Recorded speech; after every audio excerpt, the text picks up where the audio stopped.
கல்யாணம் பண்ணிக்காமலேயே இருந்து தொலைச்சிருக்கலாம்.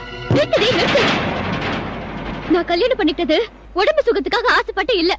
அவன் பெரிய பணக்காரன், அதனால இந்த குப்பமேட்ல வாழறதை விட பெரிய வாழ்க்கை கிடைக்குமேன்றதுக்காகவும் இல்ல. புருஷன் விரட்டுனால இங்க வந்து அழுதுகிட்டு நின்ன என் அக்காவுக்கும், கல்யாணத்துக்கு முன்னாடியே பிள்ளைய வயித்துல வாங்கிட்டு வந்து என் தங்கச்சிக்கும், படிச்சுட்டு வேலை வட்டி இல்லாம இருந்த என் தம்பிக்கும் ஒரு நல்ல வாழ்க்கை கிடைக்கணுங்கிறதுக்காக தான் நான் என் வாழ்க்கையை நாசமாக்கிக்கிட்டேன். குடும்ப கஷ்டத்துக்காக தாலியை கழட்டி அடமானம் வைக்கிற மாதிரி என் குடும்ப கஷ்டத்துக்காக என்னையே அடமானம் வச்சு தொலைச்ச பாவின்னா என்ன பார்த்தா கேள்வி கேக்குறீங்க? புருஷன் கிட்ட எப்படி நடந்துக்கணும்னு நீ எனக்கு சொல்லி தரியா?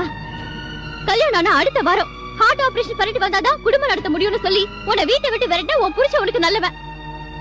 உன் ஆபரேஷன் செலவுக்காக ஒரு வருஷம் அக்ரிமெண்ட்டுக்கு ஒத்துக்கிட்டு மறுபடியும் உன்னை உன் புருஷன் வீட்டுக்கு அனுப்புன நான் கெட்டவல்ல. உன் மனசாட்சியை தொலைச்சிட்டு உன்னால எப்படி பேச முடியுது?